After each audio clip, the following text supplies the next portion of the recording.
అందరికీ శనార్థులు. ఇక మరి మీ నర్సే తాత రానే వచ్చిండు పొద్దుగాల. మరి అందరూ తయారుగా ఉన్నట్టేనా? చలో ఇక మరి ఆలస్యం ఎందుకులా ముందుగాల మరి మార్నింగ్ న్యూస్ విత్ నర్సే తాత మధ్యాహ్న మోతా కార్యక్రమంలో మహాపత్రికను తీసుకుందాము. ఇక మహాపత్రికల మరి ఏమొచ్చి ఏంది ఏం కథ. అసెంబ్లీకి రాని కేసీఆర్ 2 ఏళ్లలో అధికారంలోకి ఎలా వస్తాడు? మొదటి టర్ములో కాళేశ్వరం పేరిట దోపిడీ, రెండో టర్ములో ధరణి పేరిట దోపిడీ, కల్వకుంట్ల కుటుంబంలో దోచుకున్న సొమ్ము పంచుకునే వాటాల పంచాయతీ నడుస్తుంది. రహమత్ నగర్ డివిజన్ ఇంటింటి ప్రచారంలో మంత్రి కోమటిరెడ్డి వెంకటరెడ్డి. అయితే ఇక్కడ అసెంబ్లీకి రాని కేసీఆర్ 2 ఏళ్లలో అధికారంలోకి ఎలా వస్తాడు? మరి సరే, ఇప్పుడు అసెంబ్లీకి వస్తలేడు అంటే ఆయన పానం బాగలేదనా, లేకపోతే జ్వరం వచ్చిందనా, ఇంకా అదానా ఇదానా ఏదో ఒకటి వంక. ఎట్లా తప్పించుకునే ఉపాయం. కానీ వెనకడికి ఎలక్షన్ల ముందర కూడా వీళ్ళు పాపం ఆయనకు కేసీరావు బాధ ఏంటంటే కాంగ్రెస్ వాళ్ళు మాట తప్పిర్రు. ఏం మాట తప్పిర్రు? చెంచలగూడ జైల్లో 2 బెడ్రూమ్ కట్టిస్తా అని చెప్పారు. ఆయన ఏమో అల్లుడు వస్తే ఏడమండాలే, పేదోళ్ళందరికీ గాలినే గోడగా మేఘాలే మేడగా నేలమ్మ ఒడిలోన గూడేసే పేదలకు నేను 2 బెడ్రూమ్ కట్టించి ఎచ్చగా వండబెడతా, అల్లుడు వస్తే కూడా అత్త కాళ్ళ కట్టు వండొద్దు, ఆయనకు ఒక అర్ర సపరేట్ ఉండాలన్నట్టుగా 2 బెడ్రూమ్ కట్టిస్తా అని ఆయన పలికిండప్పుడు. ఇక మీదంతా ఉతబుర్రేసేసారు. 2 బెడ్రూమ్లు జాడలేవు పత్తలేవు. ఇక మా కాంగ్రెస్ ప్రభుత్వం వస్తే మేము కట్టిస్తాం, మేము ఇందిరమ్మ ఇండ్లు ఇస్తాం, అది ఇస్తాం ఇది ఇస్తాం అన్నారు. సరే వీళ్ళు నడిపిస్తారు. కానీ ఈయనకు కేసీరావుకు 2 బెడ్రూమ్ కట్టుడు మర్చిపోయారు. మరి కేసీరావుకు 2 బెడ్రూమ్ కట్టుడు మర్చిపోయినాక ఆయన ఎట్టొస్తాడు? వీళ్ళు కూడా మాట తప్పినట్టేగా కాంగ్రెస్ వాళ్ళు కూడా. అసెంబ్లీ ఎలక్షన్ల ముందర మీరు సభలల్లో పదే చెప్తిరి ఆయన చేసిన స్కాములు కానీ, ఆయన దోపిడీ, ఆయన అవినీతి అంతా కక్కిస్తాము, ఆయనని జైల్లో పెట్టి శిప్పకూడ తినబెట్టి 2 బెడ్రూమ్ కట్టిస్తామని చెప్తిరి. ఇంతవరకు ఆయనకు చెంచలగూడ జైల్లో మీరు అన్నమాట ప్రకారం 2 బెడ్రూమ్ కట్టియారు అవుతుంది. మీరున్నారు ఆ మాట మీద. అసెంబ్లీకి రాని కేసీఆర్ 2 ఏళ్లలో అధికారంలోకి ఎలా వస్తాడు? ఇక ఆయన మొత్తం ముసవానం వేసి ఇప్పుడు బాయికానే ఉండు, ఇంకేడో వస్తాడు. అసెంబ్లీ కాదు, గేటు కూడా దాటట్లేడు. ఎందుకంటే వాళ్ళ ఇంట్లో పంచాదే ఇప్పుడు మోపైపోయింది. ఓ దిక్కు బిడ్డ, ఓ దిక్కు కొడుకు, ఇంకో దిక్కు అల్లుడు. వాళ్ళ పంచాయతీ వాళ్ళు తస్వ చేసుకుంటేందుకే వాళ్ళకు అంతా పురిగలవని వ్యవహారమైంది సారు. ఇంకా ఆయన అసెంబ్లీకి వస్తాడు, ఇక అసెంబ్లీకి రాడు, అధికారంలోకి రాడు. ఇక ఉండని ఆ ముచ్చట. డ్రగ్ గన్ను కల్చర్కు కేటీఆరే మూలం, మంత్రి తుమ్మల విమర్శలు. రేవంత్ రెడ్డి పాలనలో సంక్షేమం అభివృద్ధి ఆగలేదన్న తుమ్మల. డ్రగ్ గన్ కల్చర్కు కేటీఆరే మూలం. ఇక అప్పుడు రాసుకొని పూసుకొని తిరిగిండు సినిమా హీరోయిన్లతోటి. సినిమా హీరోయిన్లను మొత్తం అంతా సోపత్ చేసి ఇక డ్రగ్స్ కథ కూడా తెర మీద తీసుకొచ్చిండు. చిన్న పంచాయతీ ఈ పంచాయతీ ఏళ్ళ పడంతో నడుస్తూనే ఉంది. మీరు పరీక్షలు చేయించుకోవాలంటే మీరు పరీక్షలు చేయించుకోరి. డ్రగ్స్ నువ్వు తీసుకున్నావంటే ఇగిసిపోయి పంచాయతీలు. ఇక వాళ్ళ 10 ఏళ్ల రాజ్యంలో డ్రగ్ గన్ కల్చరు ఉంటే వీళ్ళు అభివృద్ధిని ఇప్పుడు రేవంత్ రెడ్డి పాలనలో అభివృద్ధి ఉరుకలు పెడుతుంది అట.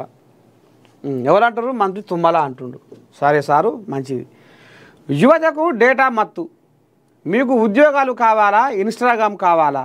బీహార్లో రాహుల్ గాంధీ ఏమన్నాడో చూద్దాం.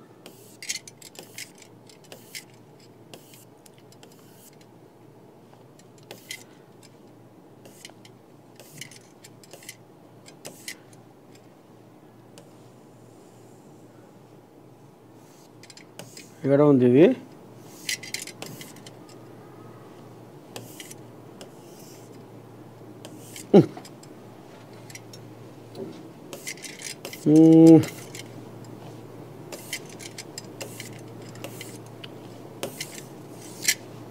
ఇక్కడ ఉంది, దొరకలేదు.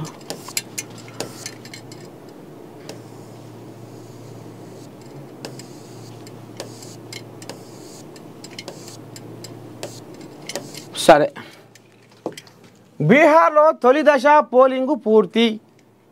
64.46% పోలింగు నమోదు. బీహార్లో తొలి దశ పోలింగు పూర్తయింది. 18 జిల్లాల్లోని 121 అసెంబ్లీ స్థానాలకు ఎన్నికలు నిర్వహించారు. అధికారులు సాయంత్రం 6 గంటల వరకు బీహార్లో 64.46% పోలింగు నమోదైనట్లు ఎలక్షన్ కమిషన్ పేర్కొంది. అత్యధికంగా బెగుసారాయ్ నియోజకవర్గంలో 67.32% పోలింగు నమోదైంది. బీహార్లో అగ్రనాయకులు తమ ఓటు హక్కును వినియోగించుకున్నారు. వీరిలో CM Nitish Kumar, deputy CM Samrat Choudhary, RJD party Lalu Yadav, Tejashwi Yadav, LJP నేత చిరాగ్ పాస్వాన్ తదితరులు ఉన్నారు. సీఎం నితీష్ కుమార్ బక్తియార్పూర్లో ఓటు వేశారు. ఉదయం 7 గంటల నుంచి సాయంత్రం 6 గంటల వరకు పోలింగు కొనసాగింది. అయితే సేఫ్టీ దృష్ట్యా 5 నియోజకవర్గాల్లో 5 గంటలకే పోలింగ్ పూర్తయింది. బీహార్ డిప్యూటీ సీఎం విజయ్ కుమార్ సిన్హాకు చేదు అనుభవం ఎదురైంది. లఖిసరాయిలో ఓటు హక్కు వినియోగించుకొని వెళ్తున్న ఆయన కాన్వాయ్పై కొందరు ప్రతిపక్ష నేతలు రాళ్లు రువ్వారు, చెప్పులు, ఆవుపేడ విసిరారు. అంతటితో ఆగకుండా ఓ పోలింగ్ బూత్ను సైతం స్వాధీనం చేసుకునేందుకు ఆర్జేడీ కార్యకర్తలు ప్రయత్నించారని డిప్యూటీ సీఎం సిన్హా ఆరోపించారు.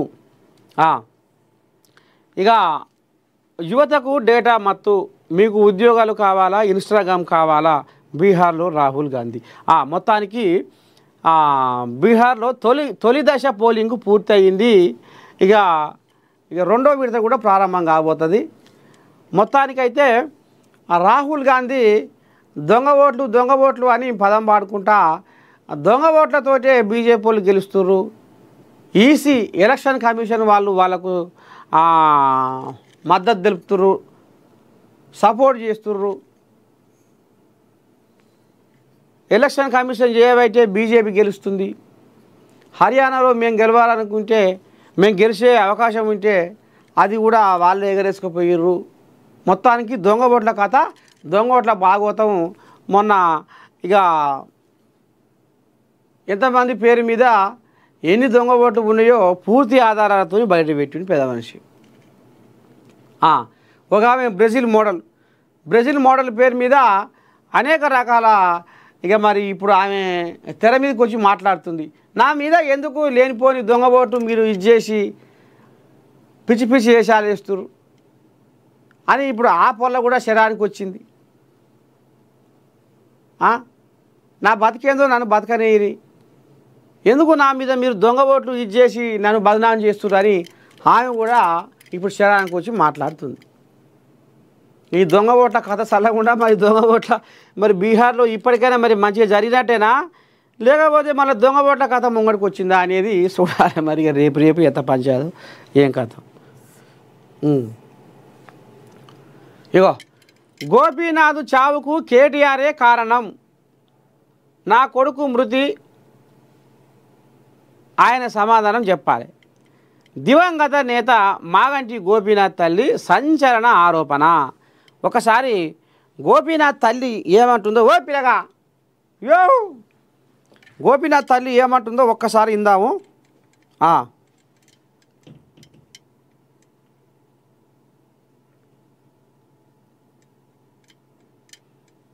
నిన్న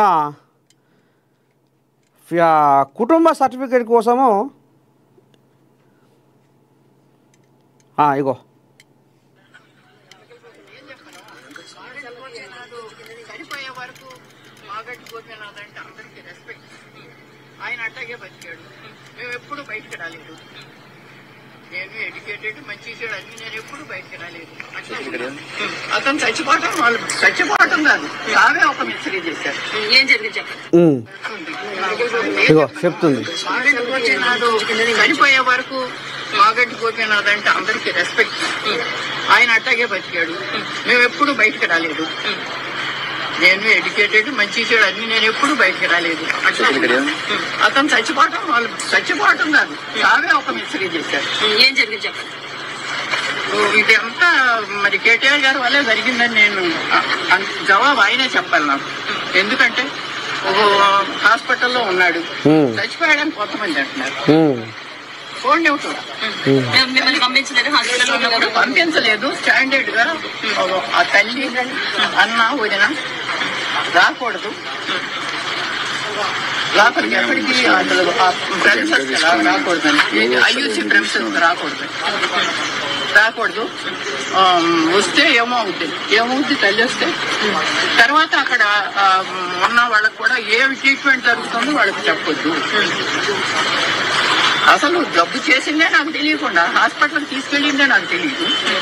ఎవరో హాస్పిటల్ తెలిసిన ఆయన ఫోన్ చేసి బాబు వచ్చేసేస్తా అని, పెద్ద బాబు ఏంటికి వచ్చేస్తాడు ఏంటంటే వెళ్తే రాని మరి. అలాగే ఇప్పుడు కూడా వాళ్ళ కొడుకుని కానీ మీరు ఎందుకు చనిపోయినప్పుడు ఎందుకు రాలేదని చెప్పి అయితే అడుగుతున్నారు. భార్య ఎందుకు రాలేదు, కొడుకు ఎందుకు రాలేదు, గోపినాథ్ గారు చనిపోయినప్పుడు ఏ కారణం చేత వాళ్ళు రాలేదు. వాళ్ళు ఏ కారణం చేత రాలేదు మరి ఊర్లో ఉన్నదాన్ని అన్నీ. అంటే ఇప్పుడు వాళ్ళ అబ్బాయి చెప్తున్నాడు, బెదిరించారు, వాళ్ళ అబ్బాయి అంటున్నారండి బెదిరించారు మమ్మల్ని, ఆ బెదిరింపుల వల్ల నేను రాలేదు, నేను యుఎస్ లో ఉన్నాను అంటున్నారు. కావచ్చు, అయితే యుఎస్ లోనే ఉన్నాడు కావచ్చు. ఎందుకంటే నేను ఇంట్లో ఇక్కడ పిల్లడు అక్కడ ఉండంగానే ఇంకా చనిపోయాడో లేదో తెలియదు, వెంటిలేటర్ లో ఉన్నాడు. ఒక్కసారి చూస్తానంటేనే నన్ను కన్న తల్లిని, ఆడికి 63 ఏళ్ళు, నాకు 97 ఏళ్ళు. ఏమ్మా చివరి దశలో ఇటువంటి బాధ వచ్చింది ఏంటి, పిల్లాన్ని చూస్తానంటే చూడలేకుండా చేసి 3 రోజులు మరి వెంటిలేటర్ లో అట్టి పెట్టారు. నాకేంటి డాక్టర్స్ రావచ్చమ్మా అంటే నాకు తెలియదు కదా, ఆశ అనమాట. వస్తున్నాయి అక్కడే పడినా. ఈ కేటీఆర్ గారు ఒకసారి వచ్చారు, వచ్చినప్పుడు అయ్యా నన్ను ఇటు రానివ్వట్లేదు కొంచెం చెప్పాయంటే గమ్మని తలుపు మూసుకుని వెళ్ళిపోయాడు. కానీ అయ్యో వస్తాను చూస్తాను ఏంటమ్మా అని మాట కూడా అడగదు ఆయన. వచ్చాడు, వచ్చి వాళ్ళతో మాట్లాడాడు పైకి.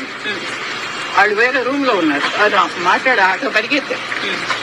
ఏంటంటే లిఫ్ట్ లో కేటీఆర్ ఉన్నారు, నేను కూడా ఆ లిఫ్ట్ లో ఉంటాను. అయ్యో ఏం చెప్తాను కొంచెం చూడనిస్తాడేమోనని ఆశమ్మ ఏం చేయకుండా ఆశతో పరిగెడితే ఆగమ్మ లోపలికి వెళ్ళి వస్తాను, లోపలికి వెళ్ళి ఇంకో దారి నుంచి వెళ్తున్నాడని అసలు విషయం చెబుతామని గౌరవ పరిగెత్తా. అడ్డే పడదాను ఈ వయసులో పరిగెత్తే తలుపు మూసేసుకున్నాడు.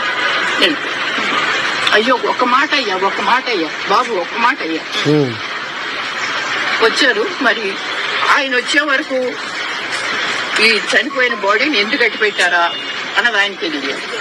ఆయన వచ్చిన తర్వాత ఎందుకు డిక్లేర్ చేశారా అని ఆయనకి తెలియదు, నాకు తెలియదు కదా. ఈ కేటీఆర్ సమాధానం చెప్పాల్సిన విషయం. ఎప్పుడు చనిపోయారు అన్నది క్లారిటీ లేదు. ఇగో ఇది కథ. మొత్తానికి మా కొడుకును మానసికంగా హింస పెట్టి చంపిర్రు. ఎవరు చంపిర్రు? కేటీ రాములే చంపిండు.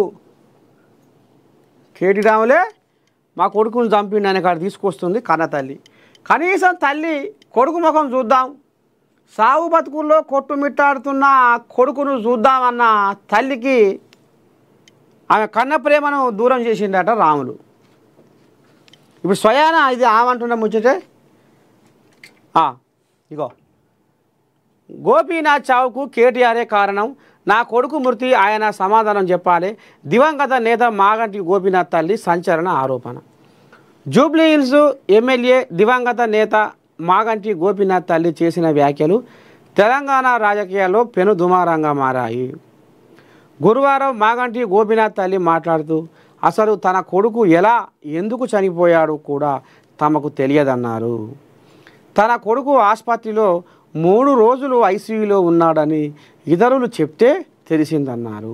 అంతేకాకుండా ఆసుపత్రికి వెళ్తే కన్న తల్లి అయిన తనను కొడుకు వద్దకు వెళ్ళనీయకుండా సిబ్బంది అడ్డుకున్నారన్నారు. ఎన్ని మార్లు ప్రాధేయపడినా కూడా వెళ్ళనీయలేదన్నారు. ఒకసారి కేటీఆర్ కనిపిస్తే ఆయన దగ్గరకు పరిగెత్తుకుంటూ వెళ్ళి తన కొడుకును చూడనీయడం లేదని చెప్తే కనీసం పట్టించుకోలేదని ఆవేదన వ్యక్తం చేశారు. కేటీఆర్ వచ్చి వెళ్ళాక ఆయన చనిపోయాడని ప్రకటించడం వెనుక ఏం జరిగిందో కేటీఆర్ మాత్రమే చెప్పాలని మాగంటి గోపీనాథ్ తల్లి డిమాండ్ చేశారు. నా కొడుకు చనిపోయేటప్పుడు అతనికి 63 ఏళ్ళు, నాకు 92 ఏళ్ళు అని 3 రోజులుగా తన కొడుకు చూపు కోసం పరితపించినా కూడా తనను లోనికి రానివ్వలేదని మాగంటి గోపీనాథ్ తల్లి షాకింగ్ విషయాలను వెల్లడించింది. కేటీఆర్ నాకు సమాధానం చెప్పాలి. 90 ఏళ్ల వయసులో నా కడుపు కోతకు కారణం కేటీఆరే అని ఆరోపించారు. కేటీఆర్ హాస్పిటల్కు వచ్చినప్పుడు అడిగిన ఒక్కసారి గోపీని చూపించండి అని పెద్దదాన్ని అని చూడకుండా కూడా మొహం మీద డోర్ వేసి వెళ్ళిపోయాడన్నారు. ఇక స్వయాన ఇప్పుడు ఆమె కూడా చెప్తుంది కదా, అసలు ఒక్కసారి నా కొడుకును చూస్తా, కడసారిగా నా కొడుకును కడసూపు చూసుకుంటా, కన్న తల్లిగా నా కొడుకును కడసూపు చూసుకుంటా, సాగు బతుకుల్లో ఉన్న నా కొడుకును నేను కళ్ళారా చూసుకుంటా, నా పిల్లగాడు, నా రక్తము, నా పేగుబంధం, నా కొడుకు అని ఆమె తల్లడిల్లినా అడవిలో ఉండే రాయి కన్నా సౌండ్ వస్తుందేమో కానీ ఇగో ఈ రాములకు కర్ణ రాలేదట, జాలి రాలేదట. అయ్యో మా తల్లి లాంటి తల్లి, నా కన్న తల్లి ఎక్కువ వచ్చిందేముంది, ఈమె తక్కువ వచ్చిందేముంది. ఒక బిడ్డ కోసం తల్లి ఏ రకంగా ఆరాటపడుతుంది, ఏ రకంగా బాధపడుతుంది. తన సంతానానికి ఆపద వచ్చిందంటే తల్లి ఎంత అల్లాడిపోతుంది అనేది ఎందుకు గుర్తిరగలేకపోయిండు రాములు అనేది ఇప్పుడు తెలంగాణ సమాజం ఆలోచనలో మునిగి తేలుతుందట. ఒక్క చూపు చూసుకుంటే నా బిడ్డనే అన్నా కానీ కనీసం డోర్ ఇట ముఖం మీద కొట్టిపోయిండట, పట్టించుకోలేదట, ఓర చూపు చూసిండట, ఒగ్గిసపోయి చేతలు చేసిండట రాములు. స్వయాన కన్న తల్లి అంటుంది, ఇది ఎవరో అంటున్న మాట కాదు, స్వయాన గోపీనాథ్ తల్లి కన్న తల్లి ఈ రకంగా ఆంబయం వెళ్ళ పోసుకుంటుంది. ఇక చూడాలి మరి దీని మీద కథ ఎట్ట నడుస్తుంది, ఏంది ఏం కథ అనేది. ఇప్పటికే ఆమెకు కుటుంబ సర్టిఫికేట్ ఇచ్చిర్రు, ఇవ్వద్దు, అసలు ఆమె గోపీనాథ్ భార్యే కాదు, మా అమ్మ ఉంది, మాలినీదేవి మా అమ్మ ఉంది అని పొలగాడు గోపీనాథ్ మొదటి భార్య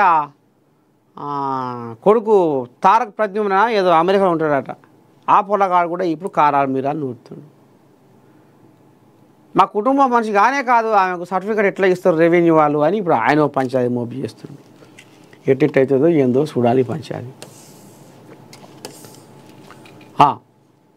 రష్మిక విజయ్ పెళ్ళి సరే చేసుకోరి, మంచిగా పెళ్లి చేసుకోరి.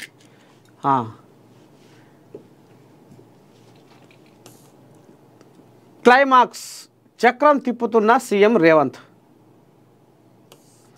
కాంగ్రెస్ బీఆర్ఎస్ మధ్య బిగ్ ఫైట్, కీలకంగా minority vote bank. Farm house నుండి కేసీఆర్ సమీక్షలు, ట్రయాంగిల్పై కమలం ఆశలు, జోరుగా బెట్టింగులు, 100 కోట్ల వ్యాపారం, ముందస్తు పంపిణీలు షురు. ప్రచారం ఘట్టం క్లైమాక్స్కు చేరగా తెర వెనుక యంత్రాంగంలో కీలక నేతలంతా నిమగ్నమయ్యారు. జూబ్లీహిల్స్ బైపోల్ను ముఖ్యమంత్రి రేవంత్ రెడ్డి, రాష్ట్ర మంత్రులు ప్రతిష్టాత్మకంగా తీసుకోవడంతో రాజకీయం రసవత్తరంగా మారింది. ఓవైపు సిట్టింగు సీటును కాపాడుకునేందుకు బీఆర్ఎస్ హైదరాబాదులో పట్టు తిరిగి సాధించడంతో పాటు బీఆర్ఎస్ రాత మారలేదని చెప్పేందుకు కాంగ్రెస్ ఈ బైపోల్ను అస్త్రంగా చేసుకుంటుంది. ఫలితంగా ఓరాఓరిపోరు సాగుతుంది.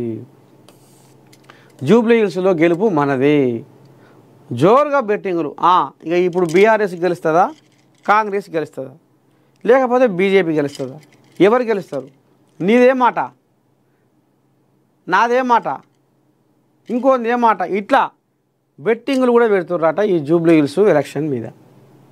ఇక మరి ఏ పార్టీ పెడుతున్నాయో కోల్యాగలు. జూబ్లీహిల్స్పై జోరుగా బెట్టింగులు జరుగుతున్నాయి. ప్రధానంగా జూబ్లీహిల్స్ ఓటింగుపై తెలంగాణ కంటే ఏపీలోని విజయవాడ, గుంటూరు కేంద్రాలుగా 100 కోట్ల బెట్టింగులు జరుగుతున్నాయి. కాంగ్రెస్ బీఆర్ఎస్ల గెలుపుపై, మెజారిటీలపై ఎక్కువగా బెట్టింగులు జరుగుతున్నాయి. స్లమ్ ఏరియాలు ఎక్కువగా ఉండడంతో ఆఖరి మంత్రాంగం వ్యవహారమే కీలకమవుతుందన్న చర్చ ఉంది. ఇప్పటికే 500 కోట్లకు పైగా బెట్టింగులు జరిగినట్లు తెలుస్తుంది. బెట్టింగులకు హైప్ కోసమే ఫేక్ సర్వేలను బెట్టింగ్ రాయుళ్లే ప్రచారంలో ఉంచుతున్నట్లు పలువురు పేర్కొంటున్నారు. గ్రౌండ్కు విరుద్ధంగా ఓ పార్టీ గెలుస్తుందని హైప్ క్రియేట్ చేసి డబ్బు పెట్టించి మరో పార్టీ గెలిస్తే డబ్బు కొట్టేయడమే లక్ష్యంగా కొత్త రకం బిజినెస్ జరుగుతున్నట్లు ప్రచారం జరుగుతుంది. చూస్తుర్రా, ఇగో ఇటువంటి తీట వ్యవహారాలు కూడా చేస్తుర్రు బెట్టింగ్లతోటి. అదే అది గెలుస్తుంది అదే గెలుస్తుంది అయిపోయా కథం, దానికి మొత్తం మొగ్గు మొత్తం అటే ఉంది. ఇక్కడ ఇటు మాలుతుంది గాలి, ఇప్పుడు ఇగో ఇటు నిన్నటి సంది గాలి ఇటు మాలింది, ఇప్పుడు జనాలు ఇటు ఒరిగిర్రు. ఇగో ఇట్లా చేసి ఇగో బెట్టింగ్ల దందా ఈ రకంగా జూబ్లీ హిల్స్లో మూత మోగుతుంది అంటున్నా. ఎన్ని కథలోనే చూడు లోకం దగ్గర. నేటి కేబినెట్ సమావేశం వాయిదా. ఈ నెల 12కు వాయిదా వేసిన రాష్ట్ర ప్రభుత్వం. నేడు జరగాల్సిన తెలంగాణ కేబినెట్ భేటీ వాయిదా పడింది. ఈ నెల 12న మధ్యాహ్నం 3 గంటలకు కేబినెట్ సమావేశం జరగనుంది. సీఎం రేవంత్ అధ్యక్షతన జరిగే ఈ సమావేశానికి మంత్రులు, ఉన్నతాధికారులు హాజరు కానున్నారు. వాయిదా పడిన స్థానిక ఎన్నికలపై చివరిసారిగా జరిగిన కేబినెట్లోనూ క్లారిటీ రాలేదు.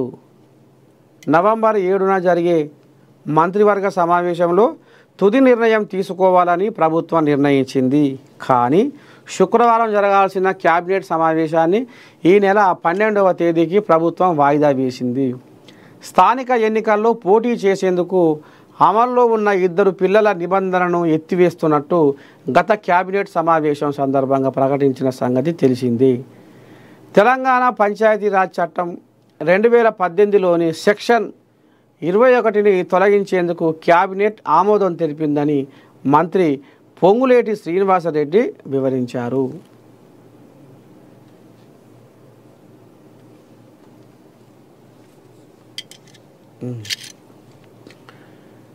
వందే మాతరానికి 150 ఏళ్ళు. తెలంగాణ ప్రభుత్వం కీలక నిర్ణయం. నేటి ఉదయం 10 గంటలకు రాష్ట్ర వ్యాప్తంగా గీతం ఆలాపన. అన్ని స్కూళ్ళు, ప్రభుత్వ కార్యాలయాల్లో తప్పనిసరి. దేశవ్యాప్తంగా ఐక్యత, దేశభక్తి ప్రతీకగా కేంద్రం పిలుపు.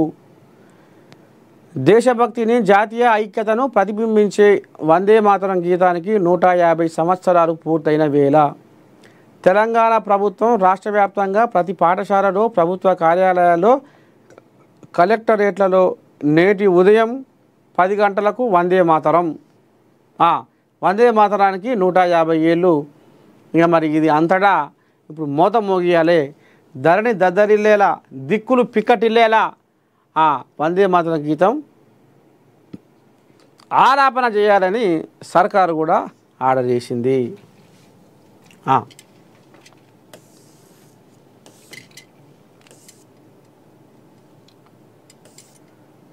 బీజేపీది హిందుత్వ ఎజెండాయే. జూబ్లీ హిల్స్ వెనుకబాటుకు కాంగ్రెస్, బీఆర్ఎస్లే కారణం. మేడ్ ది ప్రెస్లో కేంద్ర మంత్రి కిషన్ రెడ్డి. ఇక ఈయనదో బాధ. పాత బస్తీ మెట్రో రైలు నిర్మాణంపై హైకోర్టు విచారణ. వివరాలు సమర్పించాలని ప్రభుత్వానికి ఆదేశం. పాత బస్తీ అభివృద్ధిని అడ్డుకోవడానికే పిటిషన్ దాఖలు చేశారన్న ప్రభుత్వం. విచారణను 18వ తేదీకి వాయిదా వేసిన కోర్టు.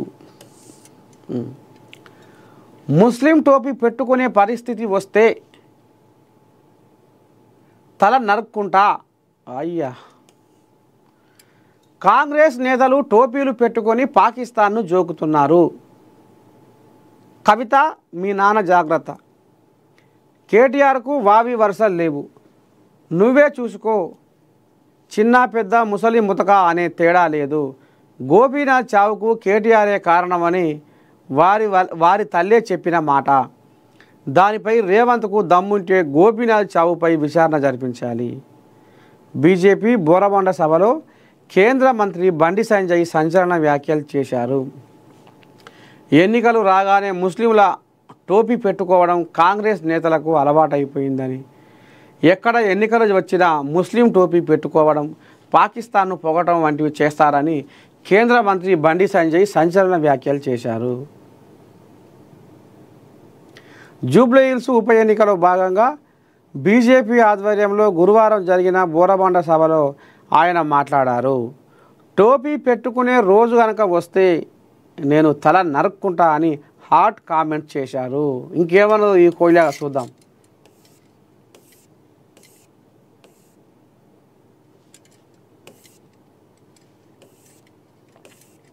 తాను హిందువునని టోపీ పెట్టి దొంగ నమాజ్ చేసి ఇతర మతాలను కించపరచనన్నారు.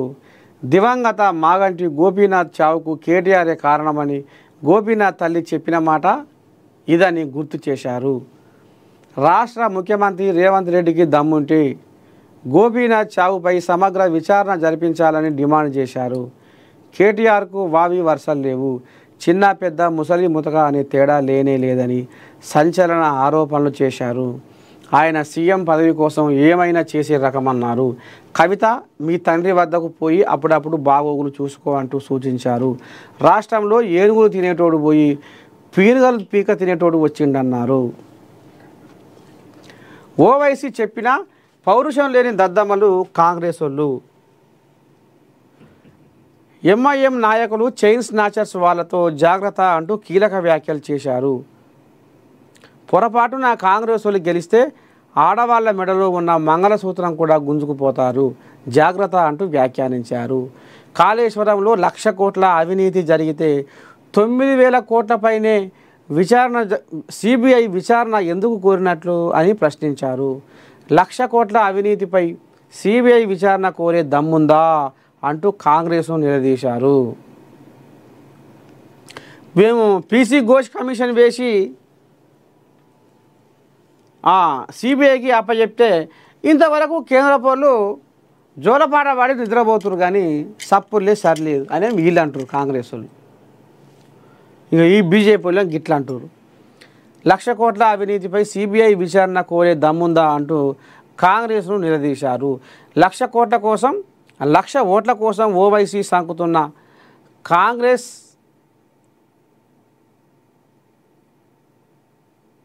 కాంగ్రెస్ అని అన్నారు. రావు వచ్చినా రెడ్డి వచ్చినా మేము చెప్పినట్లు వినాల్సిందేనని ఓవైసీ చెప్పినా పౌరుషం లేని దద్దమ్మలు కాంగ్రెస్ వాళ్ళని ఫైర్ అయ్యారు. టోపీ పెట్టుకున్న రేవంత్ రెడ్డిని చూస్తే సినిమా యాక్టర్ వేణుమాధవ్ గుర్తుకొచ్చిండు. అజారుద్దీన్ చేత వక్రతుండ అనే గణేష్ మంత్రం చదివించే దమ్ముందా? ఓవైసీ సోదరులను భాగ్యలక్ష్మి టెంపుల్కు తీసుకుపోయి బొట్టు పెట్టించి అమ్మవారి పాట పాడించే దమ్ముందా అంటూ ప్రశ్నించారు. జూబ్లీహిల్స్ హిందువులారా 70% ఓట్ల సత్తా ఏందో చూపించండి అని బండి సంజయ్ పిలుపునిచ్చిండట. ఈ రకంగా ఇంకా ఈయన ఇప్పుడు కారాలు మీరు అని నూరుతుండు. మొత్తానికి కాంగ్రెస్ వాళ్ళకు సురుకు పెడుతుండు ఈయన.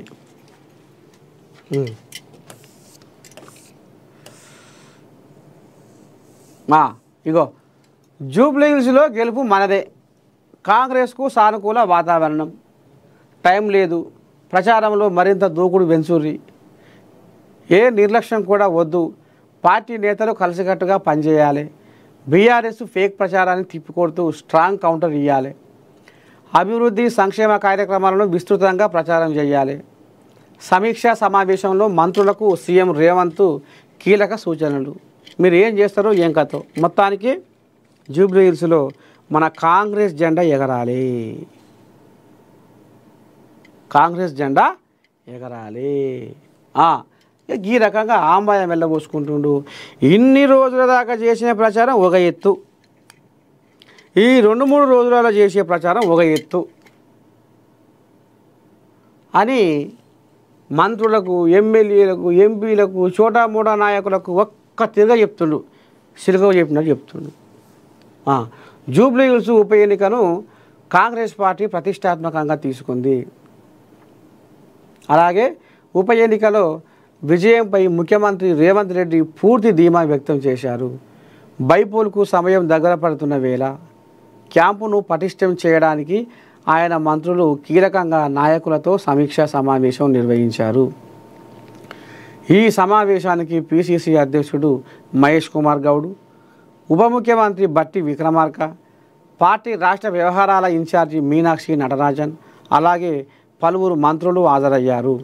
గెలుపు తమదేనని, నియోజకవర్గంలో కాంగ్రెస్ పట్ల సానుకూల వాతావరణం ఉందని ఈ సందర్భంగా సీఎం స్పష్టం చేసినట్టు తెలిసింది. ముఖ్యంగా మిగిలిన 3 రోజుల్లో ఎన్నికల ప్రచారాన్ని మరింత దూకుడుగా ముందుకు తీసుకెళ్లాలని మంత్రులకు ఆయన దిశానిర్దేశం చేశారు. ఎన్నికల బరిలో బీఆర్ఎస్ అనుసరిస్తున్న వ్యూహాలపై సీఎం రేవంత్ రెడ్డి సీరియస్ అయ్యారు. ప్రతిరోజు సోషల్ మీడియాలో ఫేక్ సర్వేను విడుదల చేస్తూ ప్రజలను, ఓటర్లను గందరగోళానికి గురి చేయడానికి బీఆర్ఎస్ ప్రయత్నిస్తుందని ఆయన మండిపడ్డారు. పోల్ మేనేజ్మెంట్ చాలా కీలకం. ఈ తప్పుడు ప్రచారాన్ని సమర్థవంతంగా తిప్పికొట్టేలా ప్రత్యేక ప్రణాళికను అమలు చేయాలని, వాస్తవాలను బలంగా ప్రజల్లోకి తీసుకెళ్లాలని కాంగ్రెస్ నాయకత్వానికి సీఎం సూచించారు. సోషల్ మీడియాలో కాంగ్రెస్ ప్రభుత్వం చేపట్టిన అభివృద్ధి, సంక్షేమ కార్యక్రమాలను విస్తృతంగా ప్రచారం చేయాలని ఆదేశించారు. గెలుపు అంచనా వేయడంతో పాటు పోలింగ్ రోజు నిర్వహణపైన సీఎం రేవంత్ రెడ్డి ప్రత్యేకంగా దృష్టి సారించారు. ఉప ఎన్నికల్లో విజయం సాధించాలంటే పోల్ మేనేజ్మెంట్ చాలా కీలకం అని ఆయన నొక్కి చెప్పారు. పోలింగ్ బూతుల స్థాయిలో సమన్వయం, ఓటర్లను పోలింగ్ కేంద్రాల వరకు తీసుకురావడం, ఎలాంటి లోపాలు లేకుండా ఎన్నికల ప్రక్రియను పర్యవేక్షించడం వంటి అంశాలపై మంత్రులు బాధ్యత తీసుకోవాలని ఆదేశించారు. జూబ్లీహిల్స్ అభివృద్ధికి చేయబోయే కృషిని, నియోజకవర్గంలోని ప్రతి ఓటరును కాంగ్రెస్ పథకాల గురించి, పార్టీ అభ్యర్థి పట్టుదల గురించి అవగాహన కల్పించాలని ముఖ్యమంత్రి సూచించారు. సమావేశంలో అంతర్గత సర్వేల నివేదికలను సైతం సీఎం సమీక్షించినట్లు సమాచారం. గెలుపు అవకాశాలు బలంగా ఉన్న ప్రాంతాలు, మెరుగుపడాల్సిన చోట్ల దృష్టి సారించేందుకు మంత్రులకు డివిజన్ల వారీగా ప్రత్యేక బాధ్యతలు అప్పగించారు. ప్రభుత్వ పరంగా జూబ్లీహిల్స్ అభివృద్ధికి చేయబోయే కృషిని, కాంగ్రెస్ అభ్యర్థి గెలుపు వల్ల కలిగే ప్రయోజనాలను ప్రజల్లోకి తీసుకెళ్లాలని సూచించారు. జూబ్లీహిల్స్ను కైవసం చేసుకోవాలనే స్పష్టమైన లక్ష్యంతో నాయకులందరూ కలిసికట్టుగా కృషి చేయాలని సీఎం రేవంత్ రెడ్డి ఉద్ఘాటించారు. మొత్తానికి ఇక అందరికీ సమరు పెడుతుండు. పోరగాళ్ళక చదువు పంతులు పాఠాలు చెప్పినట్టు ఇగో గీ తరీఖన పోవాలి, గిట్ల పోవాలి, మన సంక్షేమ పథకాలను ఈ రకంగా జనాల్లోకి తీసుకుపోవాలి, ప్రతి ఓటర్కు కలవాలి. ఏదో చౌరసకాడ నిలబడి ఊ అని ఆ మైకు ముందర ఈ మైకు ముందర మాట్లాడు కాదు. ఇల్లు తిరగాలి, ప్రతి ఓటర్ను కలవాలి. కాంగ్రెస్ సర్కారు ప్రవేశపెట్టిన సంక్షేమ పథకాలని జనాలకు చక్కదనంగా వివరించాలి. బీఆర్ఎస్ నాయకుల కథ ఏందో, వాళ్ళ భాగవతం ఏందో బజార్లో పెట్టి ఇప్పి చెప్పాలి. అగో గట్లయితేనే మనం జూబ్లీహిల్స్లో గెలుస్తాము. ఏదో మీది మాటకు వచ్చి ఈడంగా ఆడంగా రింగన పురుగులు తిరిగి ఇక ఈడ మాట్లాడి అవతల పడితే పని కాదు. చేప కింద నీరు లేక అవతలు విస్తరిస్తుర్రు. మనం ప్రణాళిక, ఒక ప్లాను, ఒక ఆలోచనతోటి ప్రతి ఓటర్ను కలిసి అభివృద్ధి పనుల గురించి చెప్పి, ఇంకా కూడా మేము ఈ పనులు చేస్తామని చెప్పుకుంటా ఓటర్లను కలిసి వాళ్ళకు తోసిపోకుండా ఉన్న ముచ్చట్లన్నీ విడమర్చి చెప్పాలనేది రేవంత్ రెడ్డి ఈ రకంగా ఆంబాయం వెళ్ళబోసుకుంటుండా.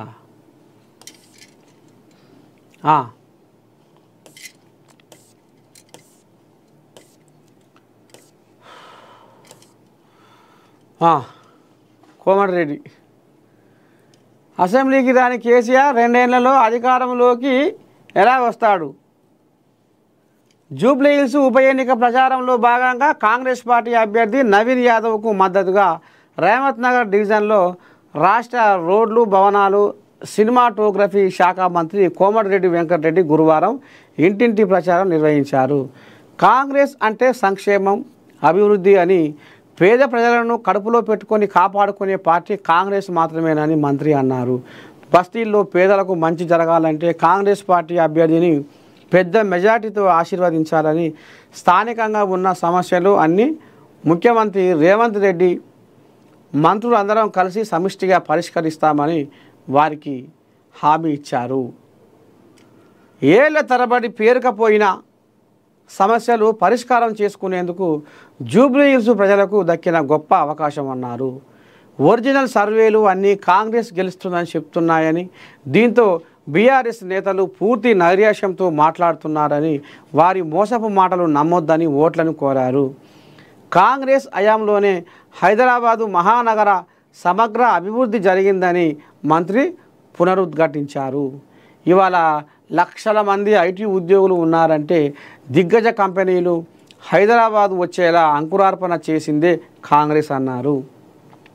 విశ్వనగరంగా తీర్చిదిద్దేందుకు కాంగ్రెస్ హయాంలోనే ఎనలేని కృషి చేశామని, రాజీవ్ గాంధీ అంతర్జాతీయ విమానాశ్రయం, outer ring road, pharma, IT రంగాలకు ప్రోత్సాహం లాంటి ఎన్నో కార్యక్రమాలు చేపట్టామని అన్నారు. రక్షణ రంగానికి కూడా హైదరాబాదు కీలక స్థావరం అన్నారు. ఇవన్నీ కేవలం కాంగ్రెస్ అధికారంలో ఉన్నప్పుడు మాత్రమే జరిగాయని గుర్తు చేశారు. బీఆర్ఎస్ నేతలు ఏమైనా అంటే ఫ్లైఓవర్లు నిర్మించామని అంటున్నారు. వైఎస్ రాజశేఖర రెడ్డి ముఖ్యమంత్రిగా ఉన్నప్పుడు కాంగ్రెస్ ప్రభుత్వం నిర్మించిన 14 కిలోమీటర్ల పీవీ ఎక్స్ప్రెస్ వే ఫ్లైఓవర్ 50 ఫ్లైఓవర్లతో సమానమన్నారు. బీఆర్ఎస్ నిర్మించిన చిన్న 7-8 ఫ్లైఓవర్లకు పెద్ద ప్రచారం చేసుకుంటున్నారని ఎద్దేవా చేశారు. హైదరాబాద్కు మణియారం లాంటి ఔటర్ రింగ్ రోడ్డును నిర్మిస్తే 1,00,000 కోట్ల విలువ గల ఓఆర్ఆర్ను ఎన్నికల ముందు 7,000 కోట్లకు బీఆర్ఎస్ అమ్ముకున్నదని మండిపడ్డారు. అసెంబ్లీకే రాని కేసీఆర్ 2 ఏళ్లలో అధికారంలోకి ఎలా వస్తాడు? ఇంకా చెప్పుకున్న ముచ్చటే ఇది కథ. పాపం మిర్జాగూడ బస్సు ప్రమాదం బాధితులకు మహేందర్ రెడ్డి ఆపన్న హస్తం. ఒక్కొక్కరికి 20,000 సొంతంగా ఆర్థిక సహాయం ప్రభుత్వ పరంగా ఆదుకుంటాం. మహేందర్ రెడ్డి రోడ్డు భద్రతా నిబంధనలు పాటించాలని పిలుపు. చేవెళ్ల మండలం మిర్జాగూడ రోడ్డు ప్రమాద బాధిత కుటుంబాలకు ప్రభుత్వ చీఫ్ విప్ డాక్టర్ పట్నం మహేందర్ రెడ్డి ఆపన్న హస్తం అందించారు. మిర్జాగూడ వద్ద మితిమీరిన వేగంతో తాండూరు ఆర్టీసీ బస్సును కంకర ట్రిప్పర్ ఢీకొన్న ఘటనలో 19 మంది మృతి చెందగా మరో 21 మంది గాయాల పాలయ్యారు. ఇదంతా మనకి ఎరుకున్న ముచ్చటే. నిన్న మనం చెప్పుకున్నాం. పాపం 3 ఆడపిల్లలు వాళ్ళని కడుపులో పెట్టుకొని రెక్కలు ముక్కలు చేసుకొని చదివించి వాళ్ళని ఇక్కడ మన ఉమెన్స్ కాలేజీలో పెద్ద పెద్ద చదువులు చదివిస్తున్న ఆ తండ్రి ఆ బిడ్డలు ఒకేసారి కాటికి పోయేసరికి ఒకేసారి 3 కూడగట్టుకొని ఆ తల్లి ఆ తండ్రికి దూరం అయ్యేసరికి వాళ్ళ దుఃఖం గుండెలో పుచ్చడి దుఃఖం నిండుకపోయిందిలా. అక్కడ చూడు ఎట్లా ఏడుస్తుంది పాపం. ఇటువంటి బాధ ఏ తండ్రికి రావద్దులా పాపం. మొత్తానికి ఇక మరి మార్నింగ్ న్యూస్ విత్ నర్సయ్య తాత కార్యక్రమానికి సెలవు. శనార్థి. రేపు పొద్దుగాల మనం కలుసుకుందాం. అంతవరదాకా మీరు ఏం చేయాలి? చూస్తూనే ఉండాలి మన ఏఎన్ఎన్. ఉంటా. నమస్తే.